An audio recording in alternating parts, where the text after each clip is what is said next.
Okay.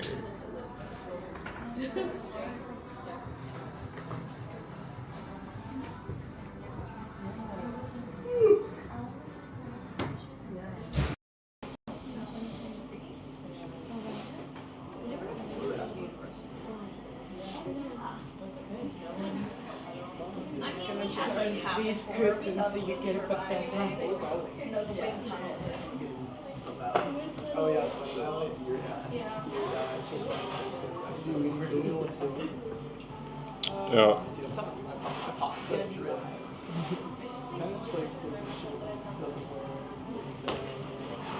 don't know why, but I like cut my off this shit. It just does. It's kind of crazy.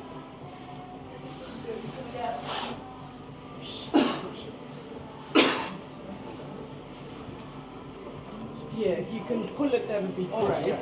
It's just so that you can see the screen.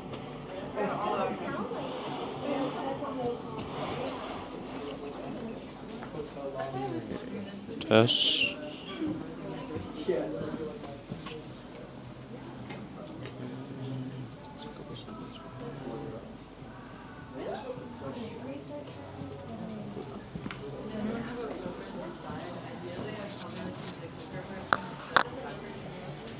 So, just so you all know, excuse me, this is the microphone. It'll just be here, and it should capture everybody speaking.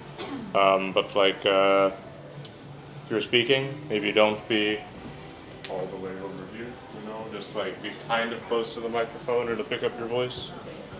Yeah. Okay, no, that's not the right one.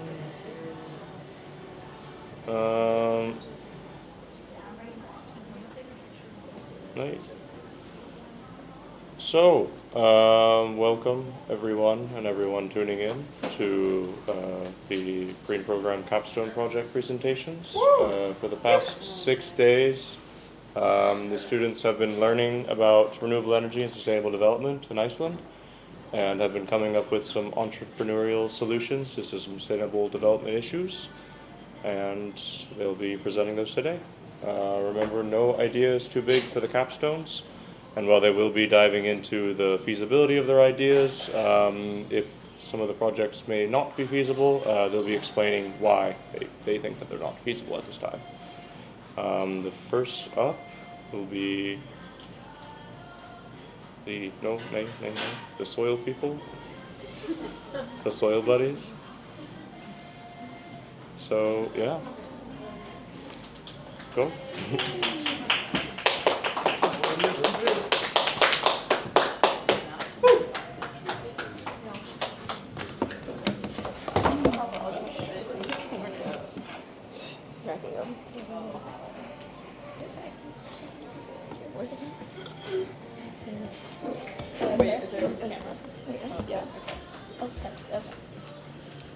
Okay. Are we in view?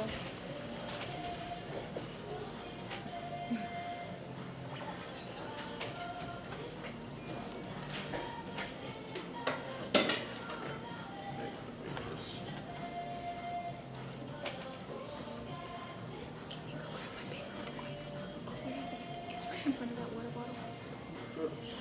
think I've got. Go.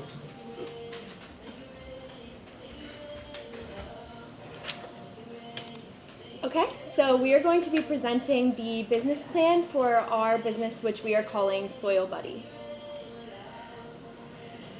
My name is Sophia Sabaha. I'm an environmental science major from San Diego State University. My name is Celia Hawk. I'm an environmental studies major from Ohio University. My name is Marin Towers. I'm an environmental economics major from Virginia Tech. My name is Rachel Waits. I'm a microbiology major from the University of South Florida. My name is Nicole Artuno. I'm a mechanical engineering and robotics major at Carnegie Mellon University. Okay, so we're going to start by introducing the why behind our idea, and then we're going to tell you a little bit about the plan for Soil Buddy, and then we're going to finish it off with a recap of our ideas. So first, why we've decided to make Soil Buddy is to help farmers to adopt sustainable practices to fight against soil degradation and climate change. How we will be using technologies such as drones and an app to assist farmers in soil testing. And our what is that we will be enhancing drone technology to collect soil samples for farmers who opt into our program, and then displaying this data on an app to help farmers to give suggestions for sustainable agricultural practices. So I'm going to be talking about the issue at hand. As you can see on this chart is describing the principal causes of soil degradation. Agricultural practices account for 66% of soil degradation in the United States, but only 29% worldwide. So it's clear that this is a big issue in the U.S. particularly. Climate change is rapidly altering soil concentrations through erosion when water amounts are higher than usual. And when climate change is altering weather patterns, farmers are used to growing the same crops every year. This can lead to an increase in unsustainable practices, such as an increase in fertilizer use, increase in fossil fuels, monocropping just to keep up with the demand, and the overuse of water. So these issues are what inspired us to come up with Soil Buddy to tackle these issues. So we will be a social enterprise focused on helping farmers grow their profits and increase their crop yield through sustainable agricultural practices. We will be using drone-based data collection, and we'll go into the specifics on the drone later on. And then on our app, we will show projections and our suggestions for the farmers, as well as the data that we collect. We will also have consultants and personable employees communicating thoroughly with the farmers throughout this process. And here at Soil Buddy, we really like to emphasize that learning goes both ways. So we learn from the farmers while they learn from us. Now some key resources for our business. First, starting with the technical resources our business will utilize, and this starts with the drone technology. So these are high quality drones that are equipped with sensors for performing the soil analysis. And then data analytics software, as well as our mobile app that will be a user-friendly app for farmers to access their soil data that we'll go into further in the slideshow. Next are the human resources. So these include engineers and developers that will be able to maintain and upgrade any of our technology. And then experts from partnering consulting firms who can interpret our soil data, and then field technicians as well that our farmers can access. And then finally is the infrastructure for our business will include lab space and field stations. So these locations on the fields where our technology can be accessed and made any adjustments if needed. Now going a little bit into the technology that we'll be using, and this mainly includes the drones. These are designed to revolutionize the soil monitoring process, and basically it will implement sensors as well as a mechanical auger attachment. So each drone is equipped with this lightweight attachment that you can see on the left at the top, and basically it will break through the ground and create a hole for sensor placement. The integrated sensor carrying and deployment system ensures precise and secure installation of sensors at specific target depths in the fields. And these drone features also include the sensors and software to monitor the digging process when performing these analysis so that we can ensure optimal performances. Our drones also offer farmers a reliable and cost-effective way to gather a comprehensive analysis of their soil data so that it'll lead to better resource management and more sustainable practices. So the testing that's done on the soil collected by the drones, the results of that are going to show up in an app that the farmers can view. So the app is going to have several different features. First and foremost is going to be the results of their soil quality tests. So we'll do several lab tests, measuring things like phosphorus, potassium, magnesium, nitrogen, and then also measurements like pH, electrical conductivity, reactive carbon, cation exchange capacity, percent base saturation, and exchangeable sodium percentage. So these are all just things that kind of give a good overview of the health of the soil.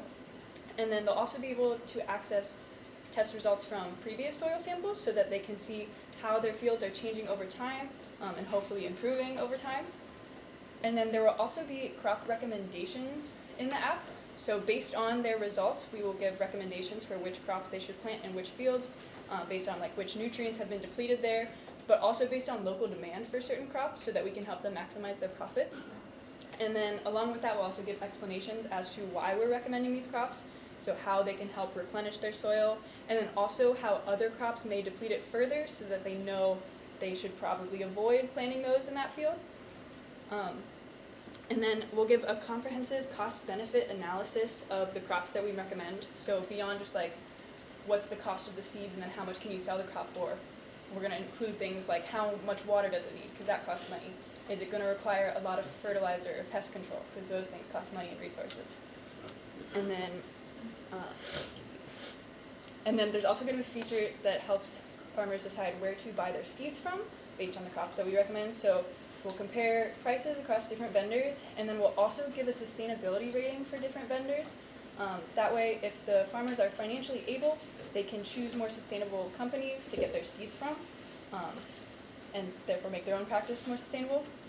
And then there's also going to be a community space on the app where farmers can see the results from other farms in the area, assuming those farms make their results public.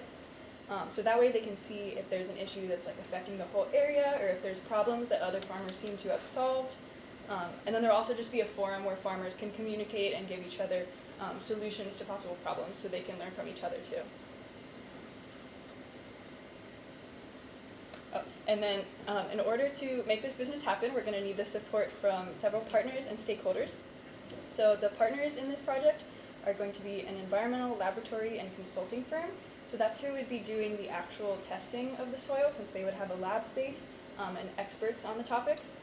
And then we will partner with a drone manufacturer so that we can get our custom drones.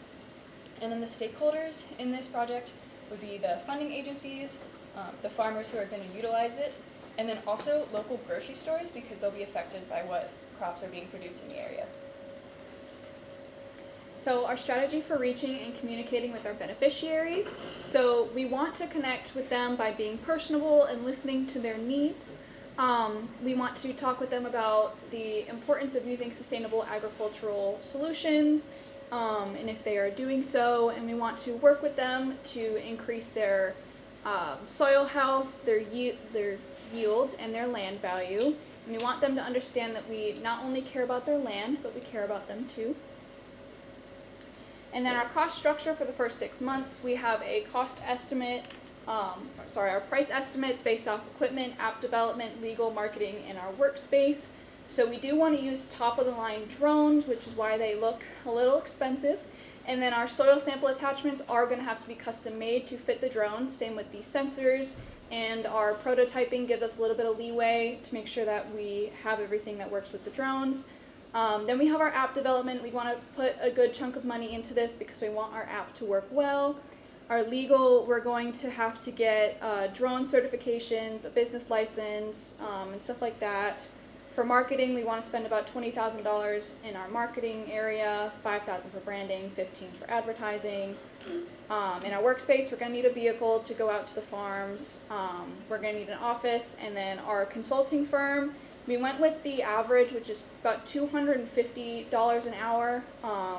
So that is where we got that $85,000 from for the first 6 months.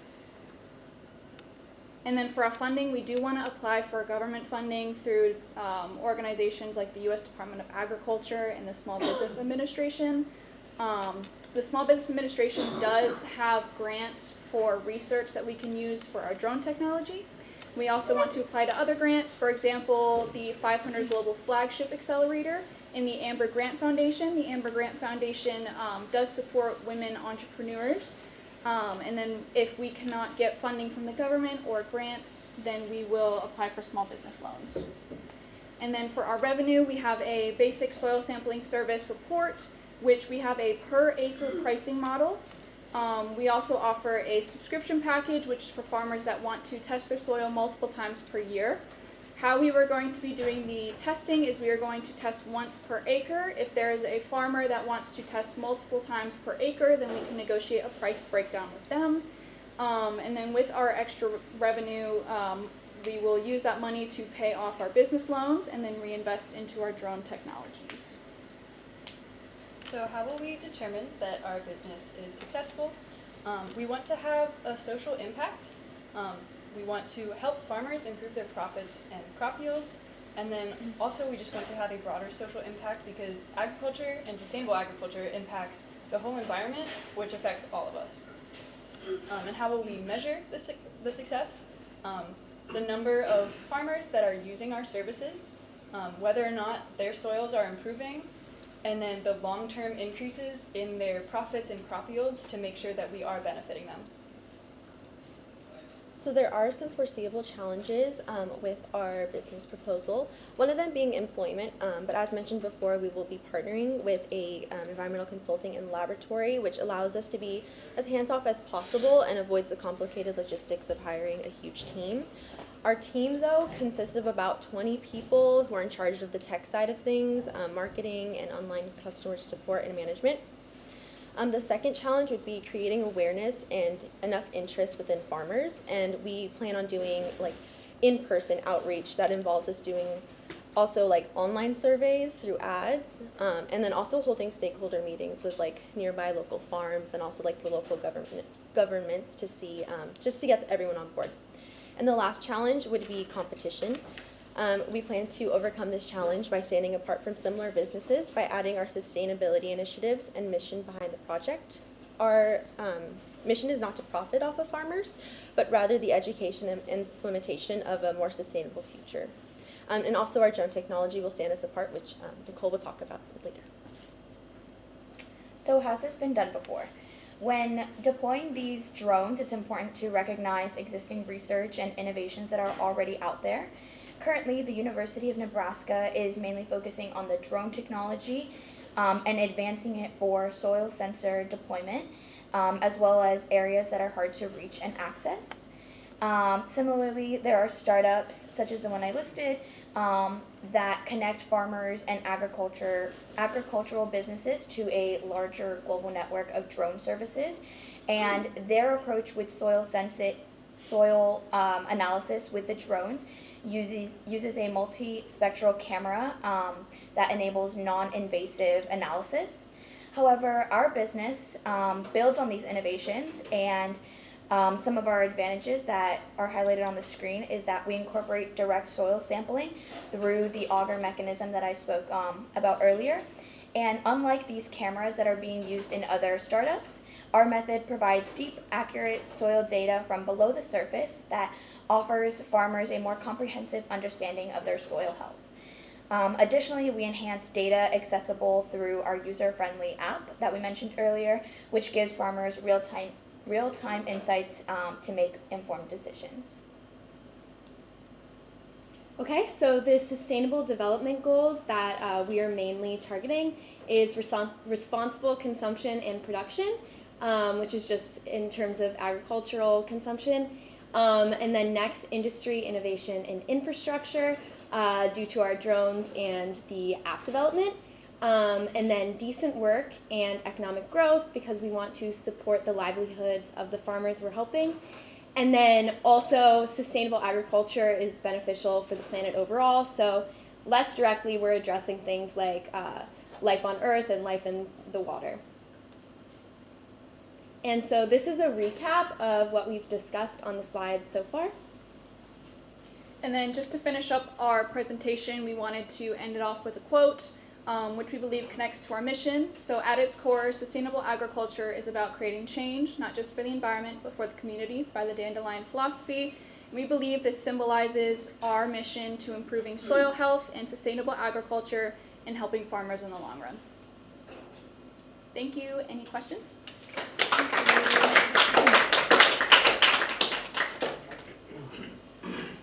Sorry, sore throat. Very nice. Also, exactly 15 minutes and 0.8 of a second. So that is impressive precision. Very good. I have a couple questions from some of our viewers from Reykjavik University. First of all, why did you choose this project, and why is it important to you personally to address soil degradation? Yeah, so this project, like we mentioned before, is a super huge issue worldwide, mostly in North America.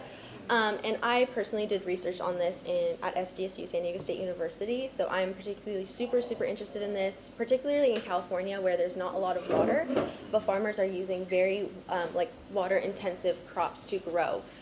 So I think that this issue would change a lot of, would be like detrimental and super important in changing like the sustainability in agriculture. I also come from a farming family where I grew up walking through fields, specifically vineyards, but it's important for me and in my family to regularly test our soil. So this hits home for me, and I believe that it's definitely important for all farmers to do. And then another question, do the drones physically bring back the soil samples, or do you have to collect them to analyze them, or is it done all through those devices that are able to like analyze from far? Yeah, so basically, we were planning on like starting small, and the mechanism is designed so that when we had like the field stations in the different areas that we go to test, they bring back the samples, and then they're testing different areas as well in the land, so that we're getting like a general collection of data. But yeah, the idea is that we collect the samples, and then that's then tested in the labs. Okay. So basically the drone picks up a soil sample and then it gets brought to a lab where we would do the tests. Okay. Cool. And then along those sort of lines, like the drones, you mentioned like $25,000 for like a pretty robust ag drone. Just curious, like what type of drones are you looking at? Are you looking at like fixed wing aircraft, or like quads, or hexcopters that can like land and pick up something? And then like how did you sort of estimate that 25 grand? Is that sort of like an industry standard, or? So I'll let her touch on the drone specifics, but in terms of the price, we went with a ballpark estimate between different companies because we understand that our drone is something that really hasn't been specifically created before. So we know we're going to have to play around with it, play around with the specific types of drone. The arm that we're using is going to have to be custom made. So it's going to be expensive for us to try to figure out the best type of model that we want to use. So we went with the ballpark estimate for pre-built drones and then added on extra money for our customization. Thank you. Yeah, and just to add on that, basically looking at different solutions that other startups have done and research, having a robust drone would be very helpful in collecting the data from very different types of communities and farms.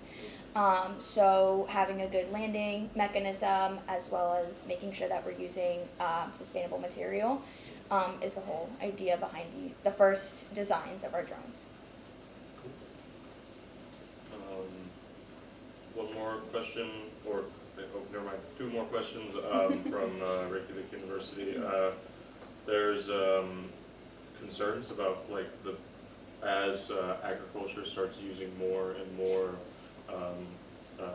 plastics for agricultural, like films, plastic films for agriculture, how that build up in the soil over time, affects things. Is that something that I know it's not a part of the soil, but like it's in the soil. So is that another concern for your project? Or? I mean, that's definitely something that if farmers are concerned about that, or if we just notice that there's like a general concern in the area, we could start testing that too. And if there's any other like metrics that the farmers want to know about their soil, we could negotiate with them doing other tests, because again, we want it to be like more personal. So we work with them to come up with a solution specific to their farm. So if the tests that we picked out aren't super relevant to what they're doing and they want other ones, we can do that. And you had also mentioned like that figure of like $20 per acre. Any just sort of ballpark, of course it depends on the farm, depends on what they're growing, depends on where it is, ballpark estimate of like how much these farms would be making per acre? So like, do you have an idea of what that $20 per acre, like, how big of a percentage is that? Is it like, you know, bottom of the barrel, like barely scraping, or is that going to, you know, be a significant concern in these farms? Any information regarding that? I think we would have to do some initial research to see how effective our recommendations are at improving their crop yield, so we can see how much it helps them increase their profits, and then maybe adjust our pricing based on that. Because this would be like a test run. We don't know exactly how much it's going to help. Hopefully a lot. Yeah, sounds good. I'm not expecting you to know, like, oh yeah, you talked to all these farms already. No, that's perfectly fine. Yeah, good. Any questions from the audience? No? Then I have, one more from Reykjavik University. After all you've learned while developing this project, which part of your project do you think is the most challenging, and what is the most exciting? Nice, easy one. Challenging, most exciting. I think one that could be, I don't know, kind of most challenging and most exciting. We talked about it a little bit when we were learning about the soil at that soil center, like how important communication is, because there's a lot of tension when you try and go tell a farmer how to do their job. So I just imagine it will be pretty difficult to get everybody on the same page and not automatically on the defense when we're talking to them. So that will be difficult. But then it would also be really exciting to become friends with these people and learn from them. Yeah, absolutely. Great job. Yeah, thank you.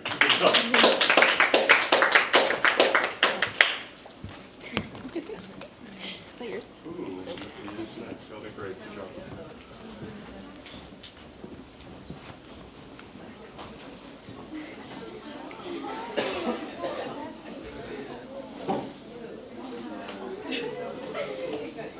I didn't know we were next.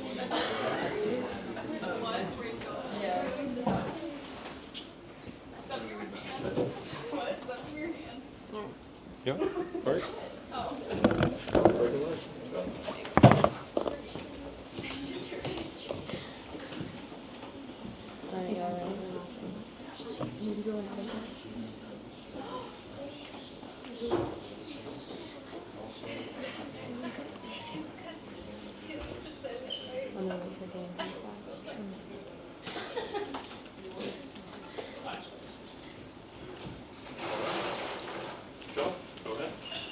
Alright, hi everyone. Our business is Reactogen, and we will be talking to you today about recycling nuclear fuel cells.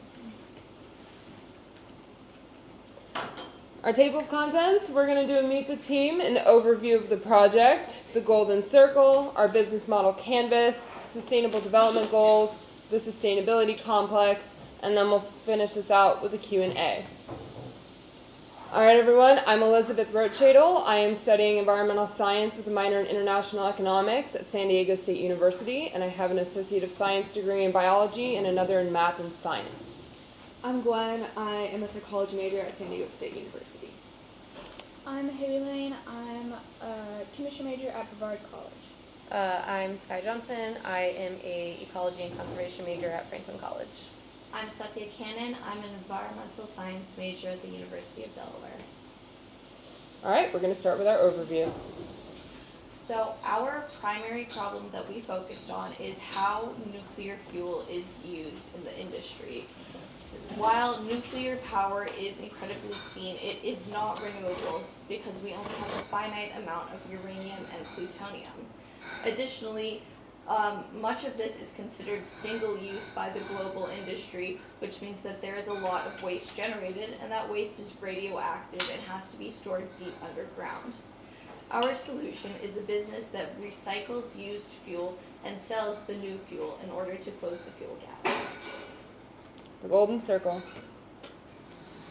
So, nuclear energy is one of the cleanest energy sources available, producing no greenhouse gases. gas emissions during operation, but it's not renewable. And due to politics in the U.S., nuclear energy would be an easier transition from fossil fuels, while we continue to move from renewables.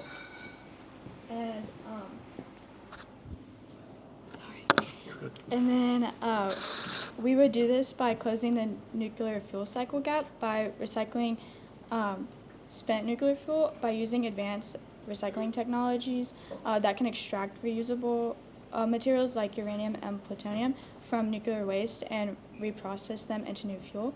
And then we would, we would recycle nuclear fuel and sell it to power plants. All right, business model canvas. Key resources. So we have a number of resources that are essential for the success of our business. The first would be the materials used to build the facility and the technology required for the actual recycling process. Additionally, we would need to source used fuel from nuclear power plants, and we would need skilled staff like engineers, chemists, and technicians that would be able to run our facility. Lastly, due to the threat of proliferation in the United States, we would want to contract out security and transportation to ensure that all of our processes are handled safely and we are able to distribute our products safely. There are several key activities that would happen in our program, including both program activities and non-program activities. Specifically, the program activities that we would do would involve the selling of the recycled fuel and then actually doing sustainable initiatives to help with the conversion from fossil fuels to either renewable or sustainable energy. And our non-program activities would include getting contracts with different companies, including the security companies, programming to help us make connections, and then waste storage from the recycling process, and then actually doing the recycling process itself. So when it comes to a nuclear fuel cell, 96% of that fuel cell is recyclable and can be used again, whereas only 3% is going to continue to go on and become waste. For that recycling process, the process is going to look like for our company is obtaining those used fuel cells from the power plants, and then those fuel cells will be processed in a way to chop them up and separate out the recyclables versus the non-recyclables through a chemical process. The plutonium will be mixed with depleted uranium to create a MOX fuel that is used in some power plant facilities. And then the uranium will go on to be renewed and be used to make new fuel cells, sold to those power plants, and then the cycle starts all over again. So for our partners and stakeholders, some essential groups that we will be working with is the nuclear fuel users, government officials for policies, nuclear waste providers to where we could get the waste that is separated, and security for when we transport the new fuel and the uranium and plutonium. Some involved organizations is the International Atomic Energy Agency Fuel Bank Reserve, which is where there's a physical pile of low enriched uranium that we could use. There's also industrial associations, and then Orano is currently a group in France that is doing something similar where they are recycling nuclear fuel waste, so we could work alongside them, and then nuclear power companies as well. So some ways to put the word out and get some customers is to advertise through industrial associations, gain some connections with employees through networking, and then continuing with the networking is participate with in topical conventions and conversations with other companies that we could work with. And then for our segments, people who will benefit with this is companies and specific power plants. Additionally, the environment, since this is a sustainable resource and does not produce greenhouse gases. And then the people that will pay for the actual fuel is nuclear companies, and then corporations that will actually need the nuclear energy to survive. So for value proposition, we would provide value through secure recycling. So most countries, some countries like the U.S. consider nuclear waste useless after one use. So the social impact would be reducing greenhouse gas emissions and nuclear waste. And then efficient resource use. And then customer benefits would include more sustainable fuel, reducing mining requirements, and improved reputations of the power plants. And then for the type of intervention, this would be a service and a product. So the service would be recycling nuclear waste, and the product would be the new nuclear fuel. So we would collect from the power plants and separate it into what can be reused and what can't be. So what couldn't be reused would be stored into like a government-approved storage facility, and then what can be reused would be recycled and sold to companies, and then we would have a discount to create long-lasting partnerships, and this would be an ongoing cycle. This is a very expensive operation. The cost structure, starting with the cost of recycling nuclear waste, is $500 to $600 USD per kilogram. Our biggest expenditure area is on the front end in our initial costs. Building a nuclear power plant with all costs included is around $4 to $9 billion US dollars, and that's billion with a B. Our other costs included in that are licensing, land, engineering, construction, equipment, labor, etc. Although capital expenditures in the nuclear industry have been decreasing since 2014, so now is the time to get into the marketplace. For scaling up in the future, we would want to take on additional facilities and hire more contractors and subcontractors for as-needed services. But that is a very far in the future problem, because getting off the ground is going to take a lot of time and a lot of energy. No pun intended. Surplus.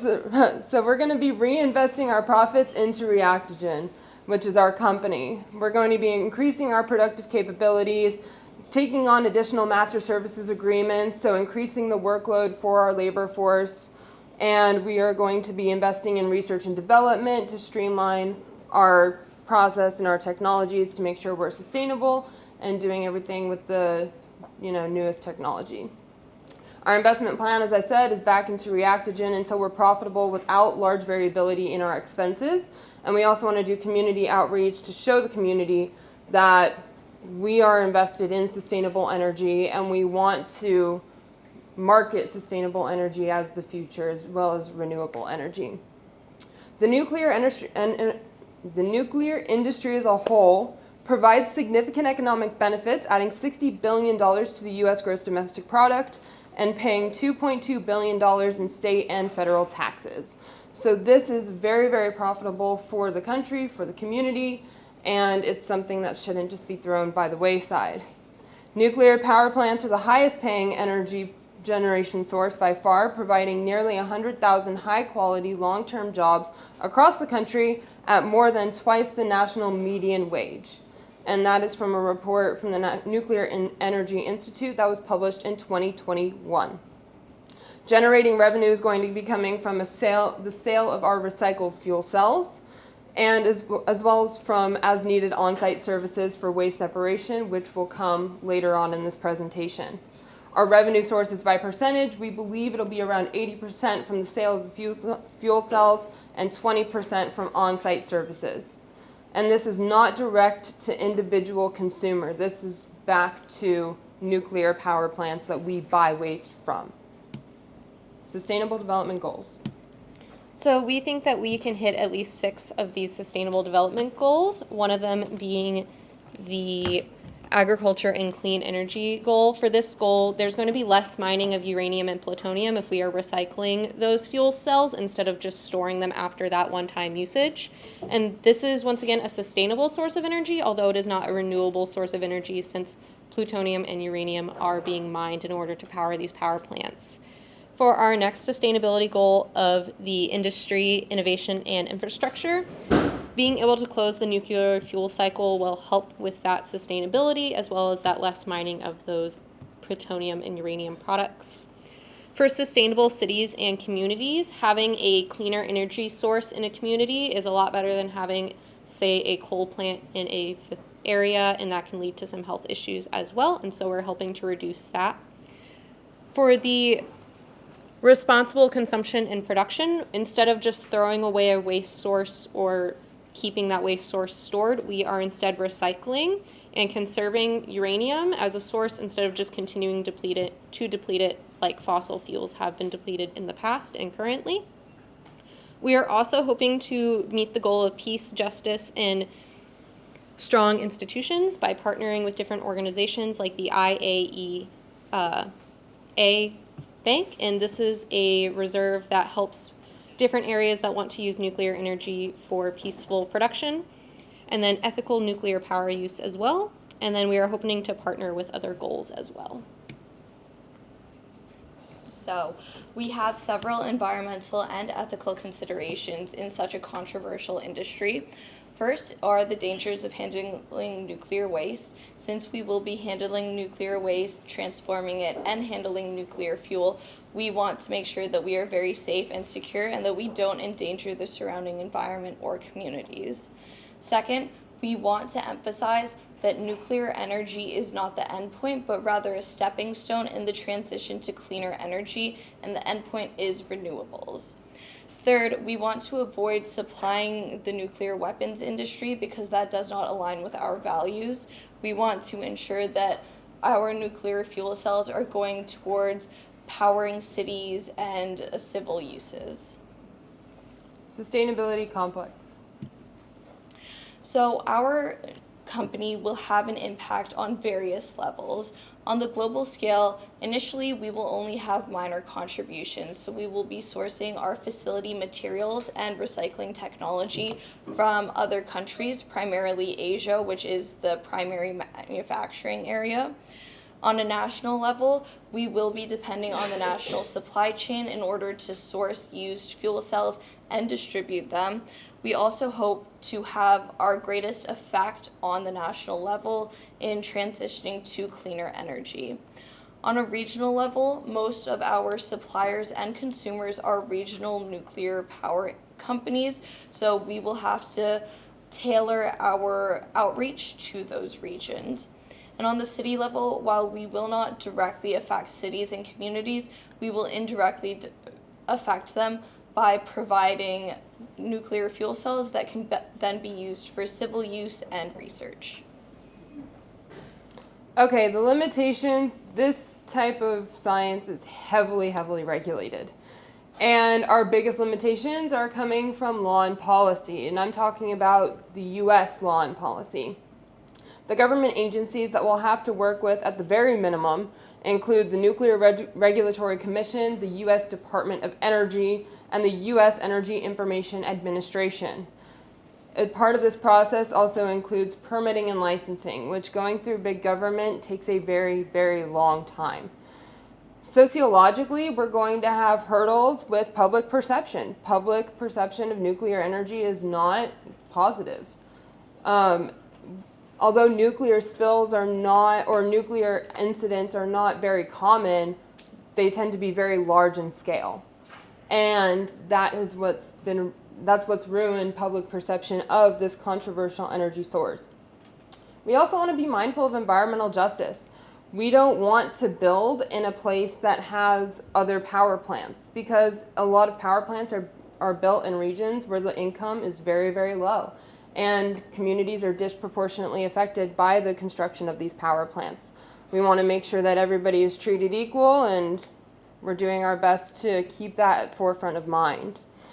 And the final limitation is as-needed services and waste separation. It was very difficult to find any information on how nuclear waste is separated, or if it's separated at a nuclear power plant after energy is produced. So if it is not separated from what can be recycled and what can't, our company will provide as-needed on-site services to do that separation, to then take what we can use back to our plant. If it is already separated, perfect, don't even have to worry about it. All right, any questions? That's it.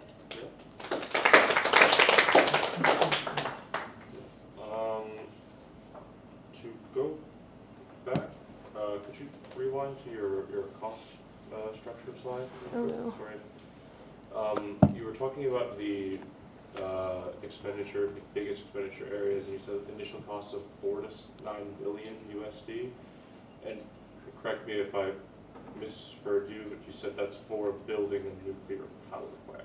That's for all the costs included in construction and getting the process started of actually producing energy. In a nuclear power plant. Right, yes. Are you building a nuclear power plant for this?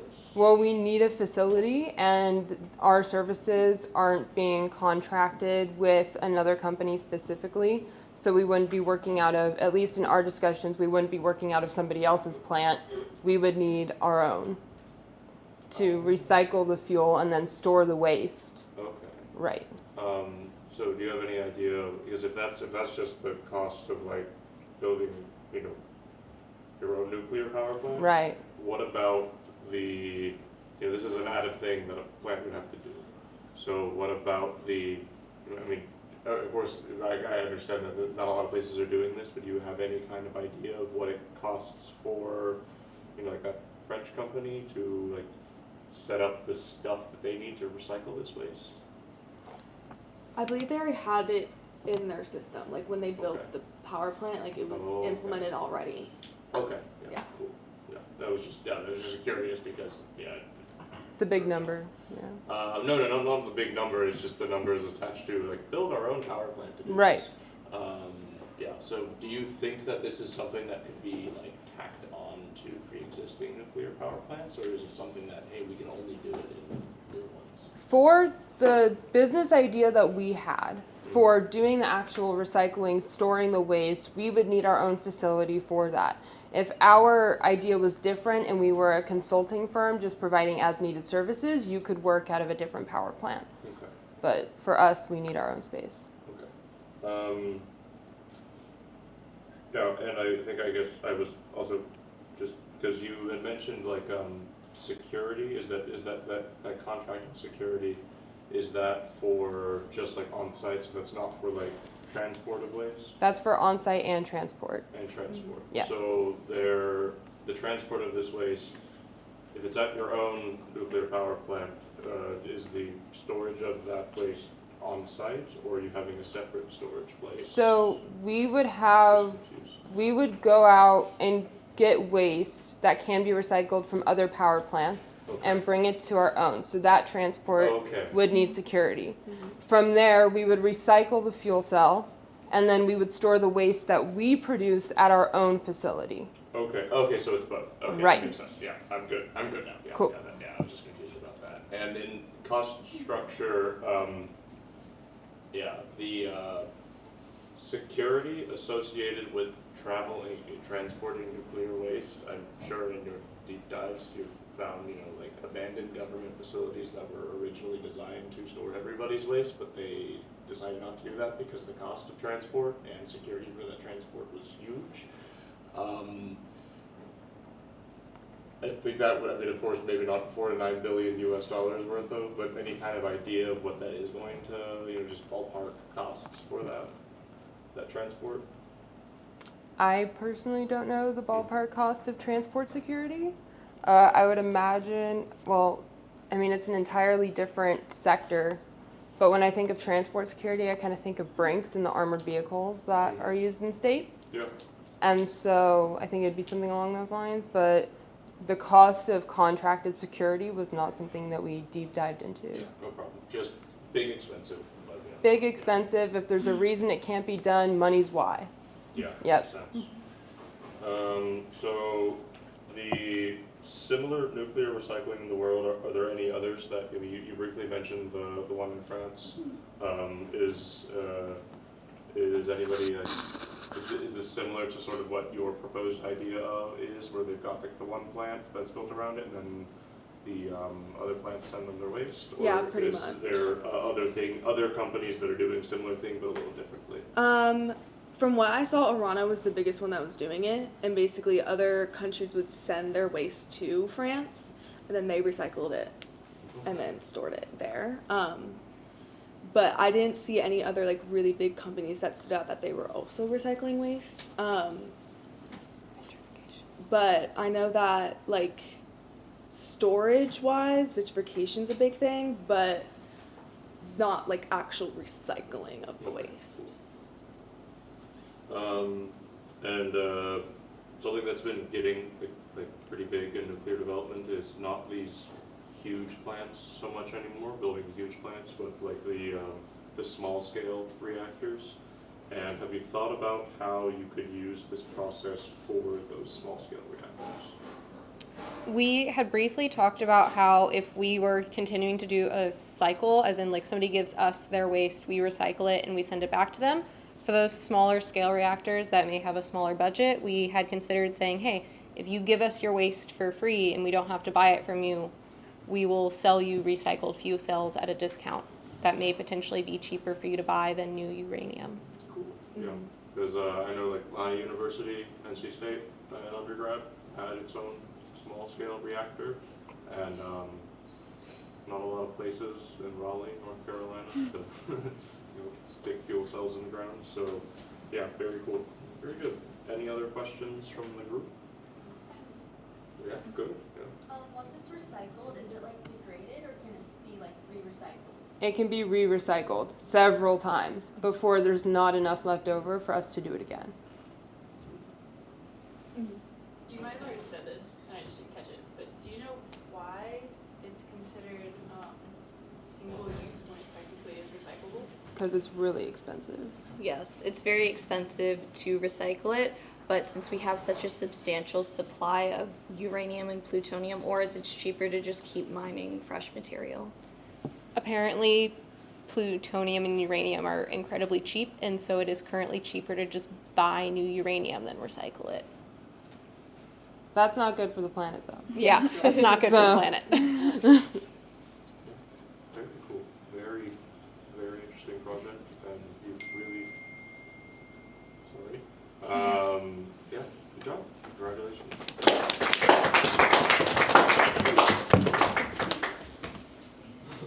Cool. 16 minutes. So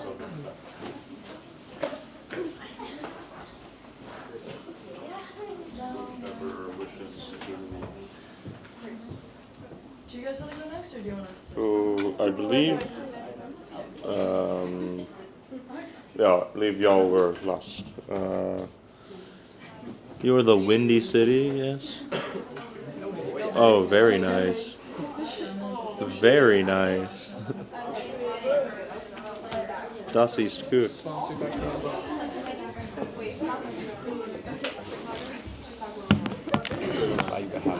Everyone was very serious, I think. Might go. Who you didn't put it? Oh wait, no, man, we did. I'm gonna go in between. I was like, mine doesn't. This one? This one. We just didn't submit it like that. I just don't want to. I think the camera doesn't catch me. Oh, it does. Don't worry about it, too. Okay. Yeah, start whenever you so please. Okay, hello everybody. So this is the Windy City, and we're going to be talking about Chicago and vertical access wind turbines. I'm Zenos. Hi. I'm Johnny. I'm Emily. I'm Carlos. I'm Rimsha. So first, we asked ourselves why. So why is because there's a lot of untapped energy that is just waiting to be used. And we have these systems in Chicago, which are like wind tunnels that generate when there are lots of buildings together. So we wanted to harness this energy to take some stress off the grid. So how are we going to do this? We're going to partner with building owners, and we're going to provide clean energy at a fair price. And we're going to be installing vertical access wind turbines on buildings in Chicago to capture the local wind energy that is currently being unused. A little bit about Chicago. It's in a old glacial plain, and then it's got about 2.5 million people sitting right near Lake Michigan, the Great Lake. So there's generally a decent amount of wind coming off the lake. In the city, residents spend roughly about a little over $2,000 annually on their energy, ranging about 15,000 kilowatt hours. Hi again, guys. I'll be talking about the wind characteristics of Chicago. So the main thing that you guys got to know this is what influences the wind and calls it the wind, or makes it called the Windy City, is Lake Michigan, because it has the breeze effect. Now this is caused by the high heat capacity of water. So the main thing you guys got to understand is that air over water cools and warms slower than air over land. So this temperature difference is also a pressure difference. And that's what causes the movement of air and the wind gusts that we plan to harness. The other thing that we're planning on utilizing is the urban grid layout. These are like natural wind tunnels. So there's something called the Bernoulli effect. It's a physics thing. Pretty much when you constrict something as it's traveling through, it'll come through at accelerated speeds at the tighter end of it, almost like a funnel. The next thing is the wind classification.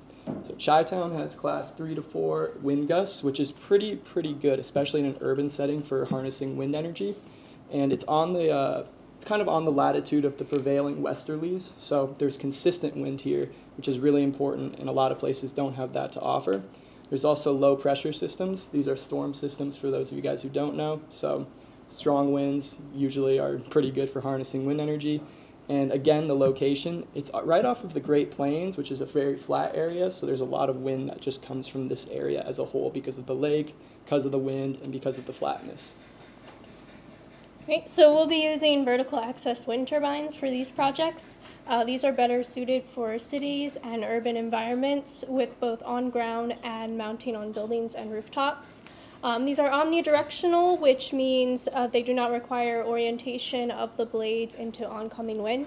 And they also have low cut-in wind speeds, so when they'll start producing electricity, which allows them to operate when surrounding by buildings and other infrastructure, no matter the characteristics of the wind. So for example, in Chicago, there is already some turbines on the Greenway Self Park. There's 12 turbines on the corner of this building, and they generate enough power to cover the costs of lighting the exterior of the building at night. And then another example of a vertical access wind turbine is the Windspire 5 kilowatt hour that we'll be using on our example building. So for this project, we chose a building in the city to run an example analysis on, like our business would do. So this is the Focus Center of Chicago. It's located on East Ontario Street in the near north side community of the city. This facility consists of different size conference rooms and also has apartments. So we would install 16 turbines on the 4 corners of this building, starting from the 4th floor and going up to the top to take advantage of the wind patterns. So these turbines have a potential energy cost savings annually of about $24K, which when considering installation costs, which we'll talk about later, gives a payback of about 9 years. So this is a general overview of our business model, and then we'll go into each aspect. So first we have key resources and key activities. For resources, of course, we'll need like funding and office space and all the technology needed for our business, but we'll also need the vertical access wind turbines and any other materials needed for installation, which then leads into our team. So of course we'll have engineers, installers, financial analysts, salespersons, a marketing team, and anyone else that makes our activities possible, which our main activities will be evaluating clients' buildings, conducting sales, of course installation, and any maintenance of the turbines. So for our partners and the type of intervention that we're going to do, so first, our first partner will be the wind turbine manufacturers that we will buy from. And then our second most important partner will be the skyscraper owners. It will be the owners because this will have little to do with the business inside of the building, because we would like to keep it for as long as possible, independent of the business. So we would do an intervention in terms of analysis. We would provide them with a cost and revenue structure for them to consider the feasibility of the plan. And of course, there would be included the possible incentives that government could give us, because Chicago proves itself to be a very sustainable city. And of course, we will deal with everything in terms of installation, and we would try to balance out the best locations for the turbines. So how are we going to reach our users? Advertisement, we're going to collaborate with government departments, such as the U.S. Department of Energy and then the Illinois Department of Commerce. and then also just direct contact. For advertisement, we're going to be working with local and state websites and that showcase green infrastructure on those websites, and then also industry-specific ad platforms like Google Ads that advertise the turbines. And then for direct contact, we're just going to be, calling and emailing, reaching out to these owners and developers. And then who's going to benefit from the turbine? So we have Chicago's community, the local, state, national government. So for Chicago's direct community, it's good for economic development because it creates jobs. And it also shows off the city as sustainable, so anybody who's environmentally conscious might be more drawn to it. And then it also improves urban air quality, which is important for congested cities like Chicago. And then local, state, and national government, energy security, so it would be affordable, available, accessible, and sustainable energy. It diversifies the energy supply, so where we're getting the energy from, and then it helps reach climate goals. So for example, by 2040, Chicago wants 62% of greenhouse gas emissions to be reduced. And then in Illinois, they want 100% clean renewable energy by 2050. And then who is willing to pay for it? We have building owners, real estate developers, and government programs. So for building owners, they would benefit with lower energy costs, and they would have more leasers or tenants who desire these environmentally conscious buildings. And then for developers, they get an increased profit from the buildings because they'd have an increased value for the buildings from the turbines. And then government programs, currently in Chicago, there's the Climate Infrastructure Fund, which gives grants to anything that's accelerating their transition to the green economy. And then in Illinois, there's the Illinois Clean Energy Foundation, which gives funding to new technologies, and then anything that's advancing their renewable energy goals. Cool. So for our value proposition, basically, as you guys know, Chicago is facing increasing urban energy demand because of a growing population, and by 2050, they want to be clean. So there's a need for sustainable solutions. Now, on the customer end, which is the building owner, they want the cheapest possible energy. However, basically something that comes tacked along with it is a social impact, cost savings, lower carbon footprint, and increased energy security through diversification of the grid. So our solution, as you guys know, is installing vertical wind axis turbines on the side of buildings, but specifically in this case, the focus center.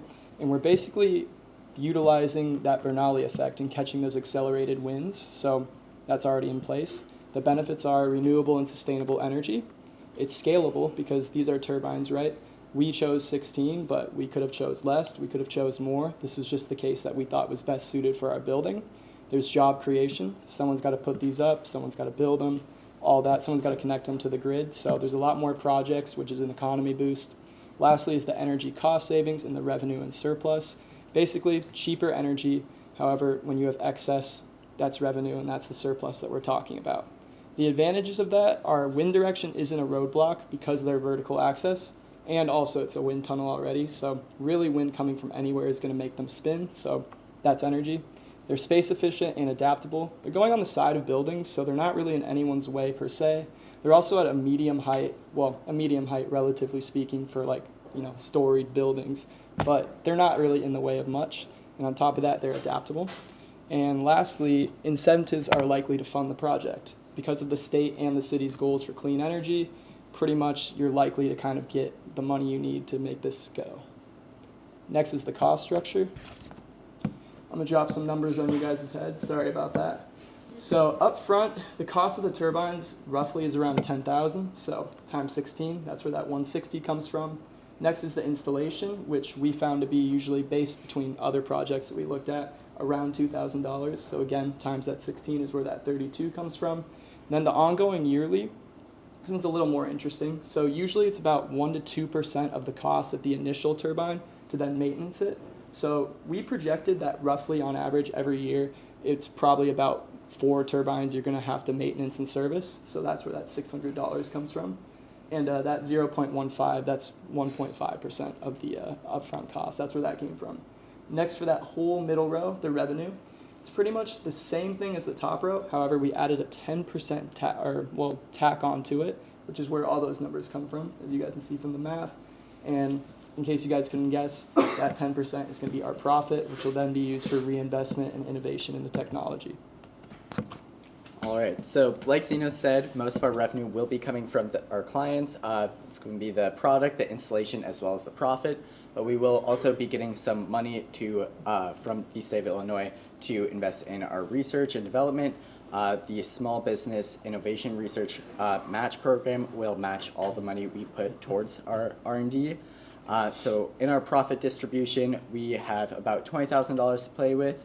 20% of which will go to outreach to new buildings and other just clients, potential clients, and social media ad campaigns and working with other people. And then there's 70% going into investing in research and development of turbines, making them smaller, lighter, cheaper, so our costs are lower and we can pass those savings down to our customers. And then we have 10% going into research into other branches of energy that could be applicable to buildings to harness more untapped energy.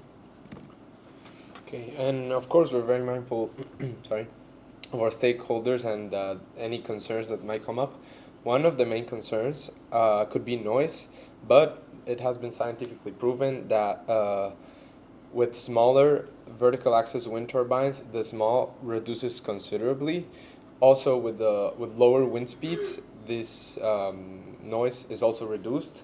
And normally, the noise that we think about when we think about wind turbines mainly comes from the big horizontal axis wind turbines, which would not be our case.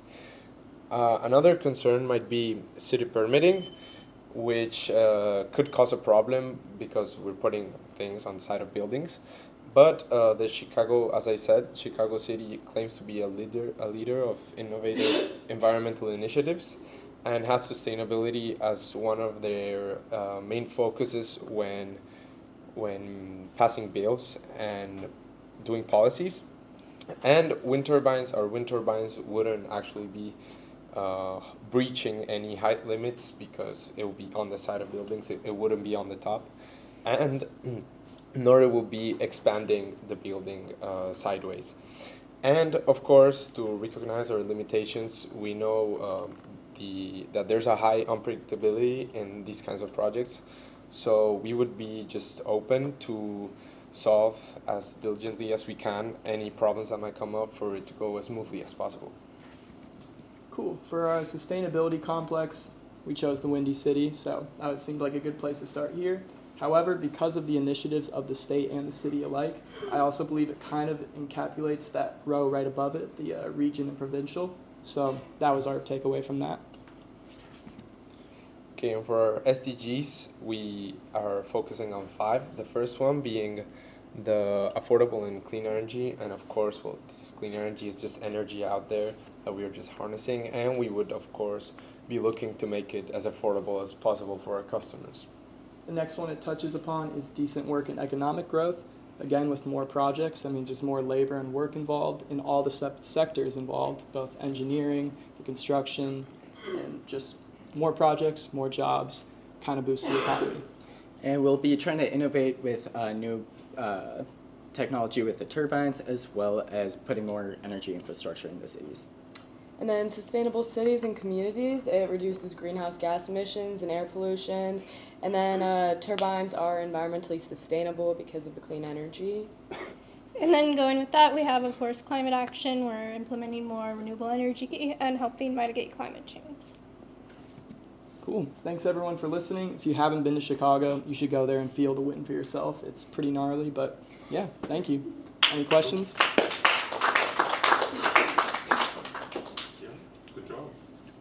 I especially appreciate that you explained fairly complicated physics and climate effects like the Bernoulli principle and the gust effect and the breeze effect in a very approachable understandable and easy to wrap your head around way. Good job, especially. On just regarding the ownership side, would you retain ownership of these turbines and sell the electricity to the building owners, or would they pay you to install them and they own them, and like how does that work, or is that like a case by case basis? Yeah, so they would pay us to install them, and they would own them, but we would also provide any like maintenance services that they would need. And you had like those upfront costs, which like look very similar to like what I've seen, but roughly how long do these last? Usually it's 20 to 25 years per turbine. That's their lifespan, and then like the maintenance was usually every 2 to 3 years. Yeah, and if you're doing the maintenance on them, when it comes to the end of your life, not your life, end of their life, would you also be handling the removal or replacing of these turbines? And like roughly, were you able to sort of figure out about what that costs? Honestly, that wasn't a key focus for us there. However, we do have a profit margin. So again, a lot of that does go to marketing and trying to push out new projects to new buildings. However, a lot of it also goes to innovation and technology. So hopefully that lifespan actually increases. But for your specific case, let's just call it the first generation of turbines. I would imagine that further down the line, we would have the resources to take them down ourselves. And on top of that, this is a city initiative. They fund these things, so, hopefully they fund them all the way through is kind of my guess, right? Cool. Makes sense. Yeah, good. And what is your strategy to convince building owners to invest in these turbines versus other forms of renewable energy and efficiency investments? I actually have something. Well, let's split this one. So basically, there was something you once said about here. You said that Iceland is pretty renewable because it was all here. You know what I mean? They didn't go out of their way for this stuff exceptionally. Well, of course they did, but the resources were already here. The wind is already a resource that's planted in the city's culture history. So that being said, wait, sorry, I kind of went off at a tangent there. What was the initial question? Your answer. I had a point. Yeah, your strategy to convince building owners to invest in these turbines compared to other forms of renewable energy or and efficiency investments. Right. So we actually, these class 3 to 4 winds are very suitable for wind harnessing energy. So in this case where the wind's already there, it's the same kind of concept. These guys are probably Chicagoans. They know how windy it gets. And this is almost a guaranteed cheaper energy cost for them, which is probably as a business owner, as an entrepreneur, what's going to kind of get them and market them in. Sure. Makes sense. Make it windy. It's windy in the windy city. Use the wind. Yeah, that was what I was going to say. I mean, it wouldn't really make sense investing in other types of renewable energies when you don't have the possibility to harness the energy there. Like solar panels could be an idea, but again, building rooftops are not that big, and we just think it'd be much more efficient to use wind turbines. The last thing, sorry, I didn't mean to cut you off. No, I was there. Oh, okay. The last thing I'll say is, again, I want to remind you guys the location. There are multiple factors that are bringing a lot of wind in. So, again, that's not the case everywhere. So it's just a very, very suitable climate. It's kind of the same thing as Iceland being on the fault, the hot spot, everything going on here. Yeah, I really appreciate that you found like a good starting location and then like a case study for like, hey, start with wind and then move on from there. It's like a very like were you to decide to actually do this, there's other than filling in details, like you never really started. Yeah, really cool idea. As well, it's like roughly payback is about like I think it was like 8.5 years. Okay. Yeah. Okay. So the installation costs look really big and scary, but when you consider how much energy these buildings use, because they're large buildings, this one that we picked is almost 180,000 square feet, and using the commercial building energy consumption survey rate of about $1.44 of energy cost per square foot, That's a lot of money annually on energy.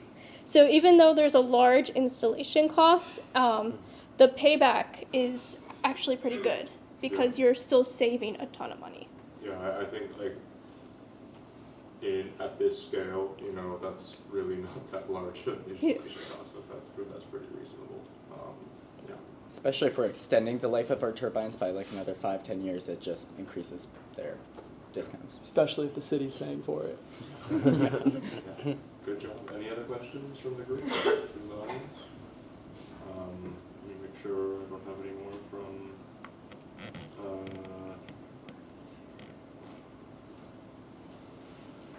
Oh yeah, important thing. It is of course windy in the Windy City, but what about what if it gets too windy? And with the intense winter storms and cold periods that Chicago has been getting, which we're expecting to only get more extreme in the future, how will that impact your system, and how you consider that in the construction, implementation, or long-term maintenance?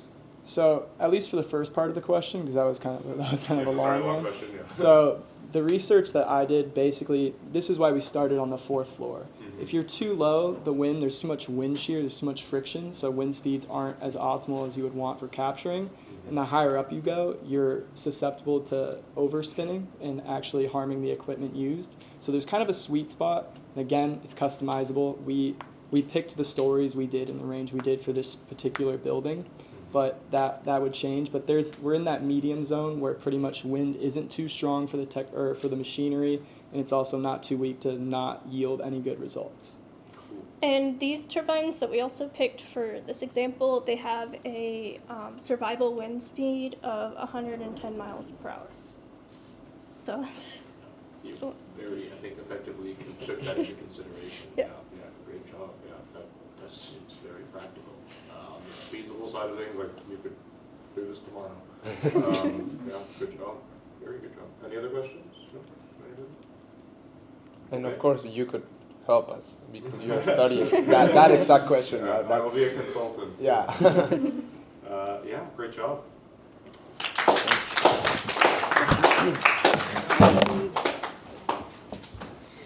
Oh my God.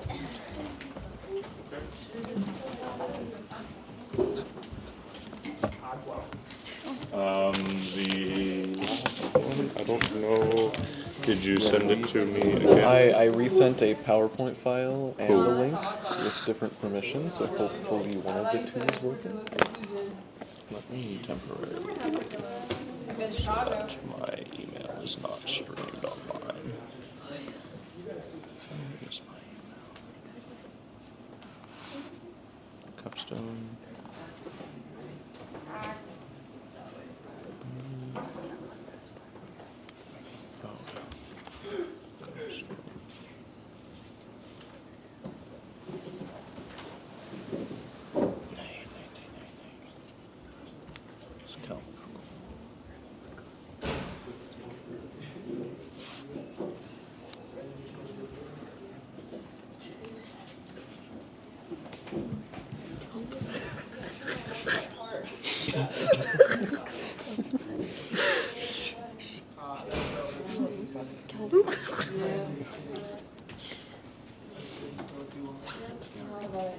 Is that a camera right there? No, it's a microphone. It is a microphone, though, yeah.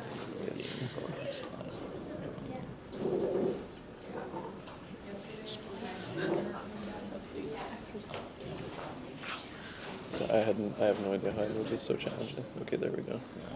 That's looking good. Excellent. Cool. Right. Do we just airplay it or? Oh, yeah. No. Okay. Right behind us. Yeah, you don't get to see it. It's just for your own, My desktop. Can one of you guys sing in front of each other? We can. I think so. We can. Yeah. Just Yes.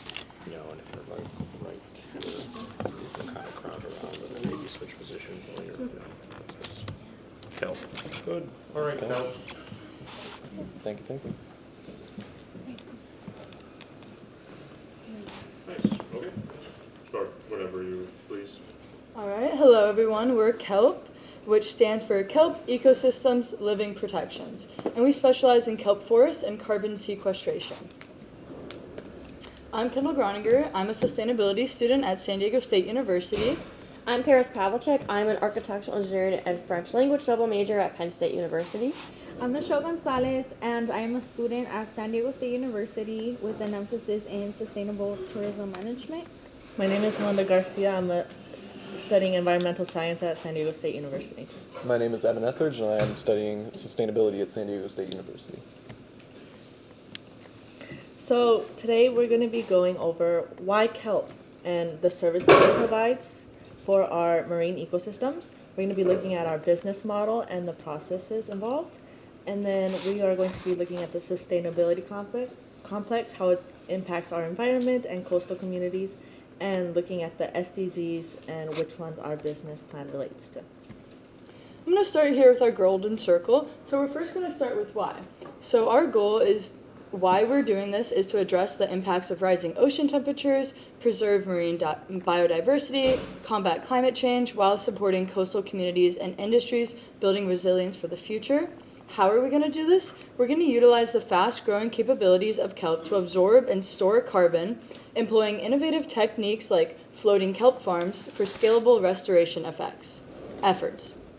What are we doing? We're going to help nations create carbon sequestration projects to restore kelp forests, benefiting their coastal economies and marine ecosystems while improving water quality and protecting communities from climate change adversities.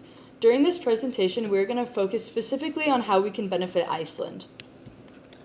Yeah, so why kelp? What services does it provide that help our business out, our idea? So kelp in Iceland, at least, we have three main types, and those are the genus Saccharina, Alaria, and Laminaria. Kelp is a highly productive algae that can grow anywhere from about a little under half a meter a day to over a meter a day in some cases. Kelp is unique in that it provides a similar habitat type to a coral reef, another very, very productive type of ecosystem. It is able to provide a lot of services and protection and food source for the entire lifespan of several, often cases several hundred different species.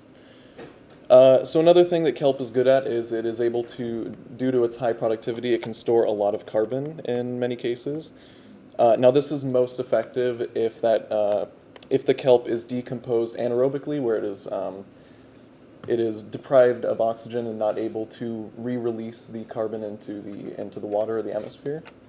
And this can be done by either burying it under a thick substrate or helping the economy out. It can be harvested and used for other purposes. And another unique thing about kelp is that it is often just as effective in growing in cold waters as it is in warm waters, which makes it suited for this region. So how do we create a service around this algae? So in Iceland, once the research project has been accepted, we have to look for locations to grow and cultivate this kelp. Due to government regulations and policies, our project needs permission to change the ecosystem, and do this we have to obtain permits. To run our program, personnel who are experts like marine specialists, scientists, students, and farmers are all needed to facilitate the operations, and also while observing any effects that our project has on the ecosystem. Public support is also important because the people are the ones who are going to be seeing the changes and benefits of living near a healthier ecosystem. So what are some of the key activities kelp will do? Well, obviously we're going to do kelp cultivation and implementation, and through this we're also going to provide functional oversight. So this revolves around checking sites, sourcing site locations through research, completing efficiency research on the carbon capture in these regions. We are also going to specialize in public educational outreach, so the local communities where these farms are going to be placed are highly educated on what's happening in their region and how it benefits them. This is our key activities also going to be oceanic habitat growth, increasing biodiversity, and economic growth creation. And for this topic, we have two different ways we're going to create this. One, directly benefiting fisheries with healthier, more ecosystems. We've got healthier fish, and therefore we have better fishing regions. And our second way is, as Evan mentioned, through kelp harvesting. Kelp can be used in a lot of different ways. It's frequently used as skincare as well, which is popular in Iceland. And another way is through educational tourism of these sites and the waters. And mainly kelp-related carbon research for ocean acidification. And the type of intervention we are doing is a service. It is kelp restoration and carbon sequestration consulting and oversight in connection with governments. And our product is the cultivation of kelp. So let's break down the cost structure a little bit. So this can vary a lot. Ocean ecosystems are very different depending on where you are. So it is a little bit difficult to really nail down a cost. But the general upfront cost to getting one of these operations going in a single site is around $50,000 US.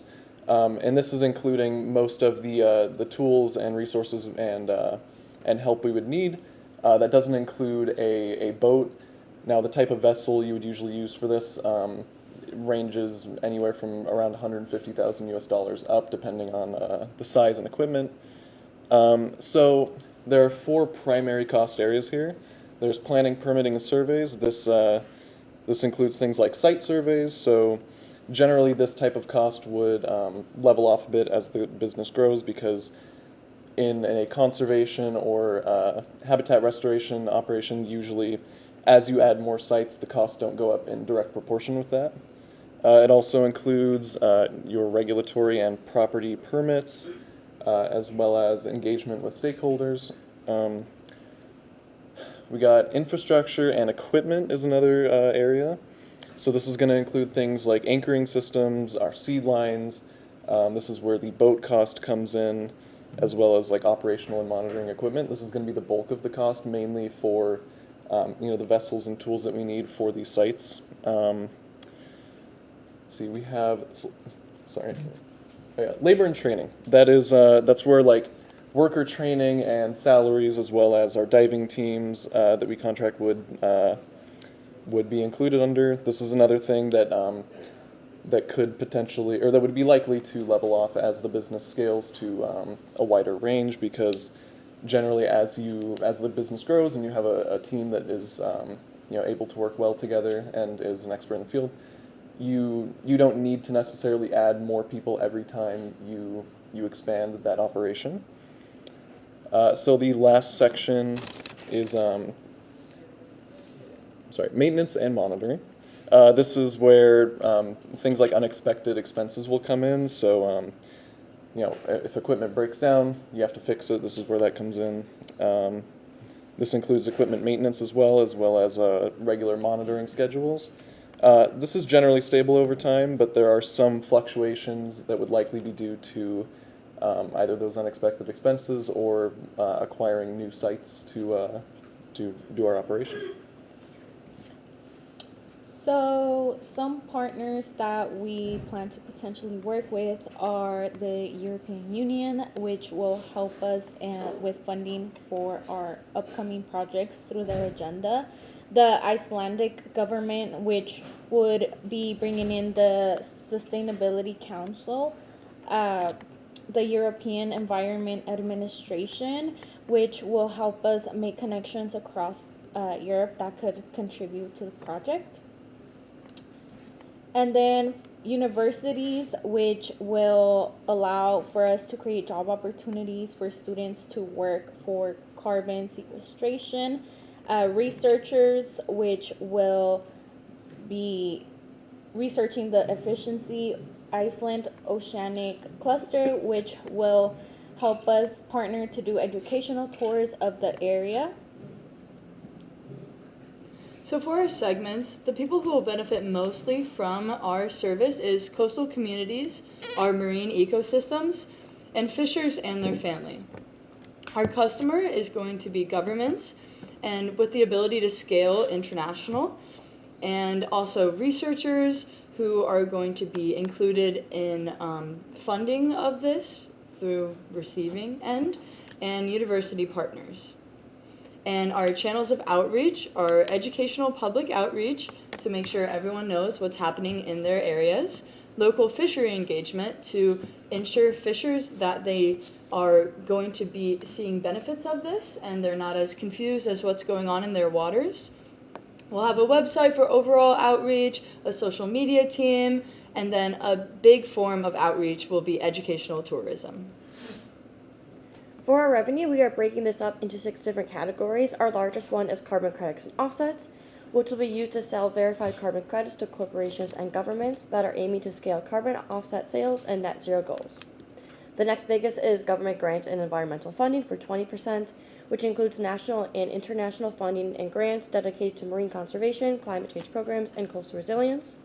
Next, we have corporate partnerships and funding for 15%, which includes collaboration with corporations and investing in environmental, social, and governance initiatives to develop co-branded sustainability campaigns. And the next is kelp-based product sales for 10%, which will include sales for purchase into coastal communities. And then we also have research grants and academic partnerships, which will involve partnering with universities and research institutions for funded research on improving kelp reforestation techniques and data collection.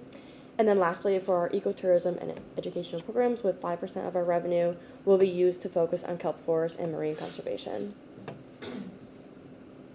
And then for our value proposition, our goal is to combat climate change while addressing economic and ecological challenges, and also restoring the marine ecosystems to support biodiversity through efficient carbon sequestration.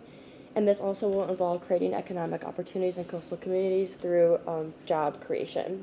And then we are going to measure our impact through the amount of carbon absorbed by the kelp forest in kilograms.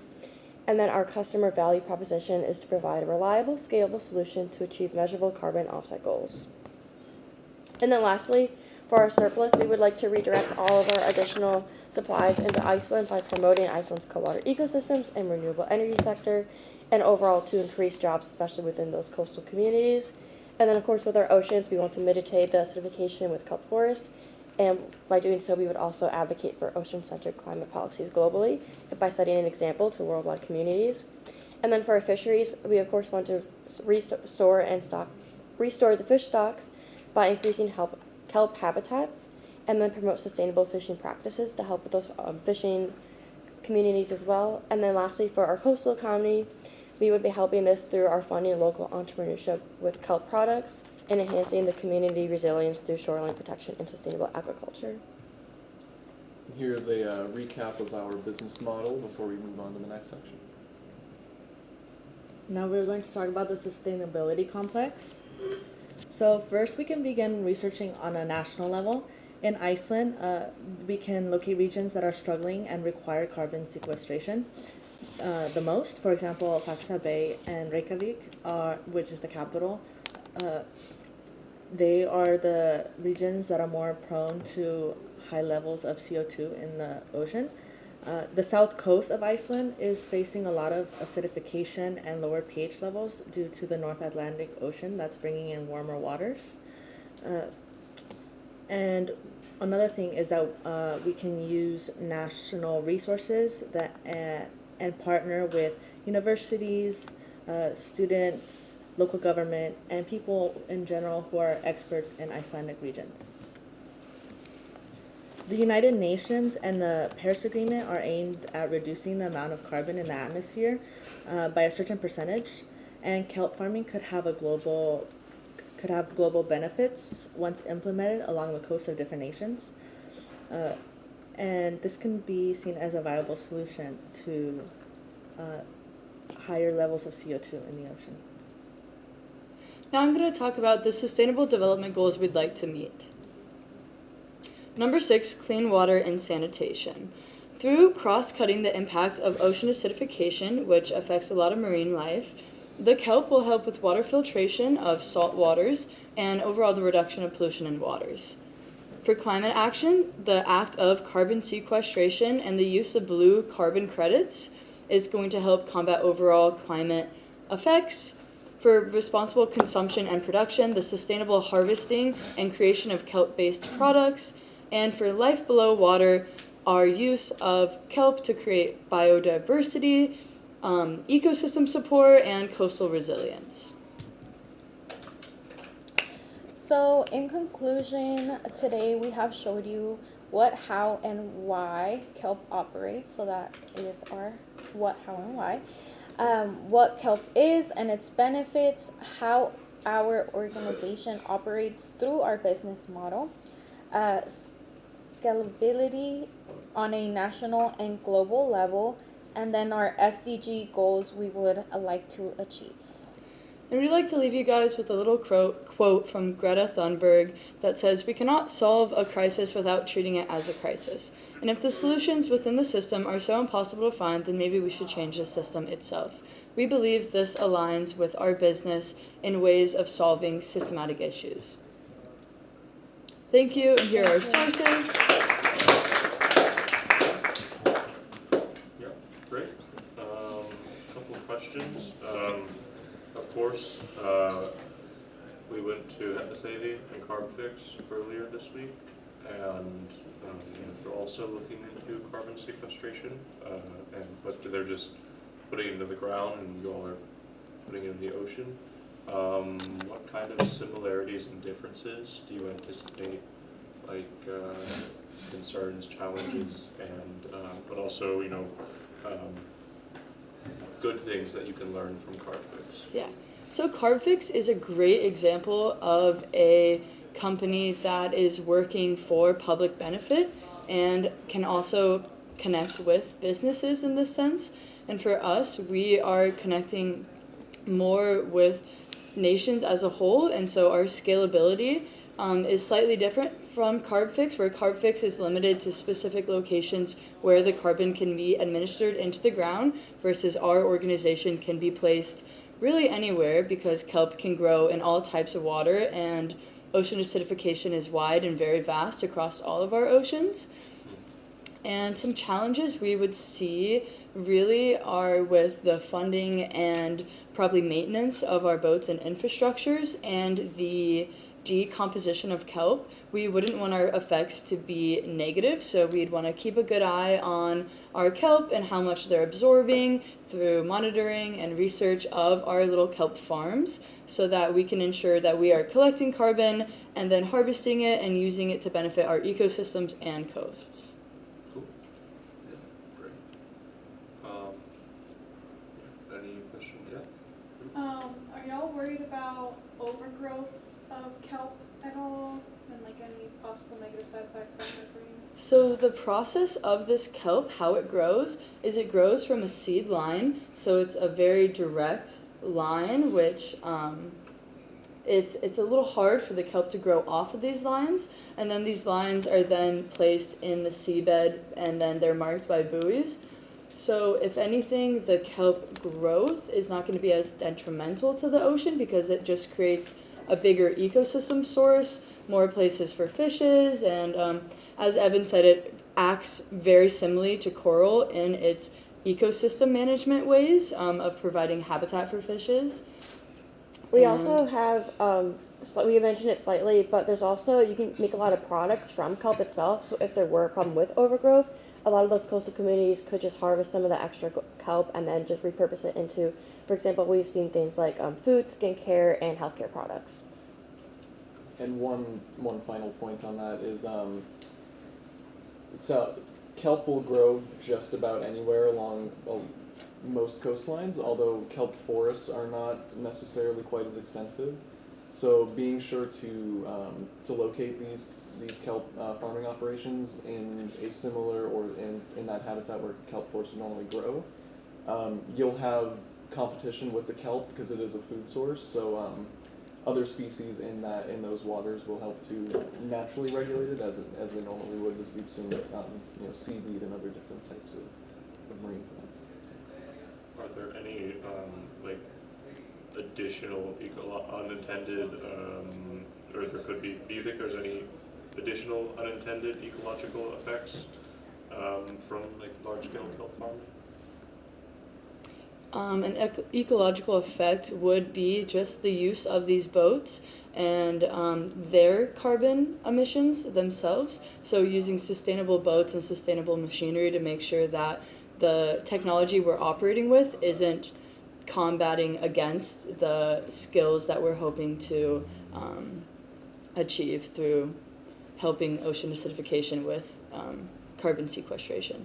And it comes down to planning. So I volunteer with an organization that does a pretty similar.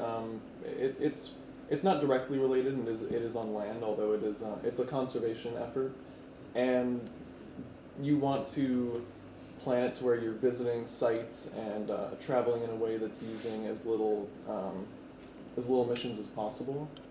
So planning out those visits to be, seeing how far can we extend between each one, or between each visit to that site. You just take you observe how the kelp is doing and how the ecosystem's doing, and you can over time adjust it to that to where you're doing it as efficient as possible instead of just doing too many visits or too many activities when you do visit. So that will cut down on emissions as much as possible. Okay. I recall throwing around a $50,000 figure at one point, but in your presentation, the cost and revenue were presented as percentages. Estimating like the size, of course, it depends on the scale, but do you sort of know what you'd be getting out of that, like for that one example of like that $50,000 project? How much sequestration approximately do you think you're getting out of that, or what kind of effects you're getting out of like something at that scale? As far as how much it can actually sequester, that is not something we went super deep into as far as like the initial upfront cost to carbon absorbing ratio. Now that upfront cost is a one-time thing, and then after that it is again, it's kind of difficult to find information on this because it's very variable, but you can usually estimate that between equipment costs and fuel and people hours that it would be anywhere from roughly, I would say, 5,000 to 15,000 annually USD to maintain these operations, because this is something that you can do with a relatively small team. So the ratio there isn't super clear. It's a bit of an emerging idea, but there's also the economic part of harvesting it and using it for other materials that comes into it. So. Cool. Good job. Any other questions from the audience? No? Well, great job. Okay. So close. I don't think it's so close.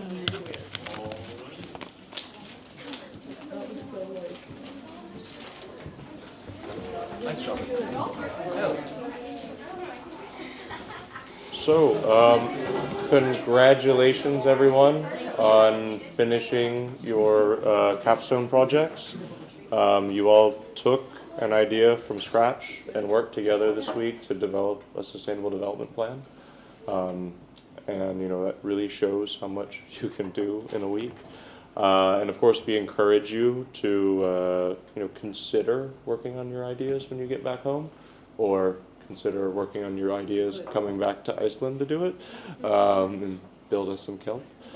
But even if you don't continue your ideas, of course, these frameworks like the Golden Circle and the Business Model Canvas and the Sustainability Complex, these are all like things that are used or similar tools in sustainable development and in entrepreneurship in general. So we also encourage you to take what you learned and take it home with you. Yeah, good job. Congratulations. And we will end.